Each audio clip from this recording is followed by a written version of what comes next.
What up, my friends, and welcome back. I'm your official voice of youth and high school sports, Chad Ricardo. My main man, Chandler Richards, is in the background. Today, though, we got a very special guest in the building. This is five-star student athlete from IMG, Tyler Booker, offensive lineman, defensive lineman in the class of 22. Tyler, thank you for joining us here, bro. Thank you for rolling with us. No problem. Thank you guys for having me. It's an honor to be a part of the show. I mentioned the fact that you're a five-star student athlete. That is a major accomplishment in and of itself. I know that is something that you just recently earned, was that star. I know how important this is, how much it means. What did that feel like to you when you saw that you had earned that fifth star? I worked alongside five stars, so I knew what it took. When I was at IMG and even when I was at Bergen Catholic, I worked up against five-star type of athletes. So I took little bits and pieces of their game and added it to my game. So I knew, even if the rankings didn't say so, I knew I was a five-star player in heart. That's what's up, bro. Shout out to 247, my main man Rusty Mansell, and the rest of the 247 crew. Not only are you a five-star student athlete, you are also ranked the number one offensive tackle in the nation. Big ups to you for that. You attend IMG like we talked about. How does attending there and practicing against some of the best student athletes in the country, how does that help you in your growth and development? It really helps me a lot because going at it with guys like Josh Griffiths, JT Ellis, DeMonte Capehart, Warren Brinson, going up against high caliber guys like that, when game time came, it was pretty much a piece of cake excluding 3 games, because I was going up against heavy hitters like that all week long, and I feel like IMG had the best defense in the country. So being able to go against my teammates like that on a day-to-day basis really prepared me for what I was going to see on Fridays and Saturdays. Iron sharpens iron. I had an opportunity to see you all in person for the first time myself last year when you came up and put it on my home team, St. John's, at St. John's. But I'll forgive you for that because you're a good young man. Check this out. Presently nearing 30 offers. You're going to get up close to 40, 50 offers by the time that it's all said and done. Obviously, we have an opportunity to speak to a ton of student athletes. The recruiting game, it's got ebbs and flows to it. What have you loved thus far about the recruitment process, and what are you not so fond of? I feel like the thing I love the most is just being able to learn about these schools. It's just not just talking to them, even though that's an honor.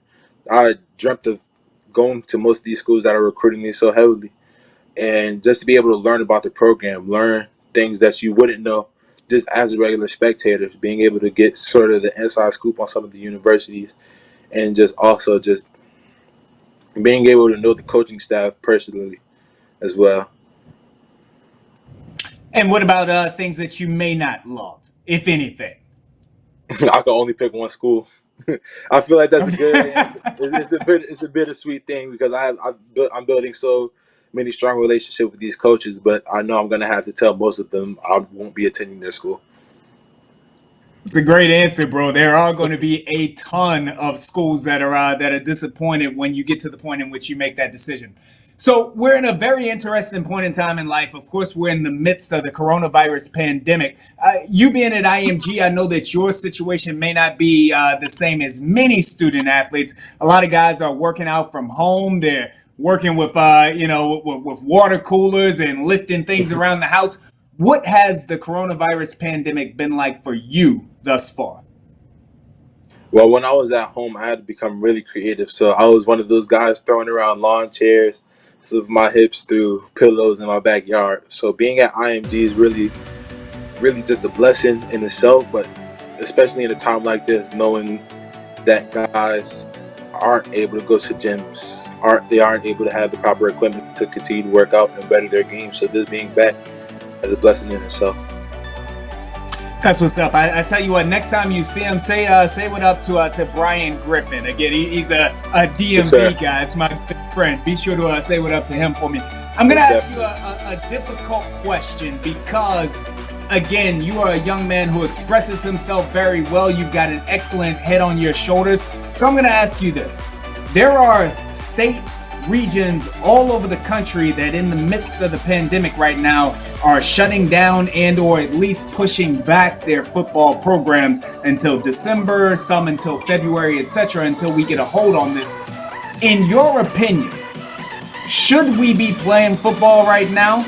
Is it that football gives so much to the country that we should be doing it, or should we be playing it safe?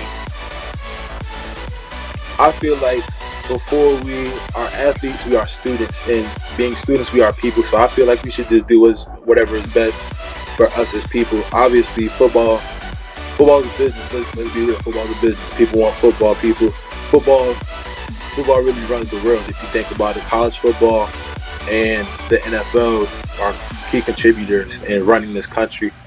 And so, but there won't be players if all of us get the virus. So I feel like we should just listen to what the CDC says and just do whatever's best for the players first and foremost, because without the players, there are no universities, there are no NFL teams, there are no IMG academies. So we should just do whatever's best for the players. Very well spoken, young man. I'll get you out of here on this. Obviously, you are someone who has been successful on the field. Just listening to you, you can tell that you are successful off of the field as well.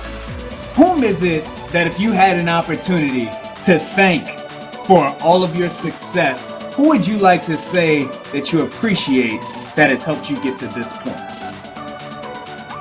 God, honestly, I like to thank God for giving me the parents that He was giving me, the family that He has given me, and just putting things into motion that only He could do. So I like to thank God, obviously, but like I said before, my parents were always guiding me in the right direction, just instilling things into me that I wouldn't have known if it weren't for them, and just putting me in the right position to be able to be great. And all the sacrifices that they make. I also like to thank my siblings, because I know what it feels like to sit through my long football games, sit through the rain during my games, just my family in general. Wow, Tyler Booker, I tell you what, bro, I've interviewed a ton of student athletes in my years. You are hands down one of, if not the most impressive. Thank you very much for rolling Thank with you. us. No problem.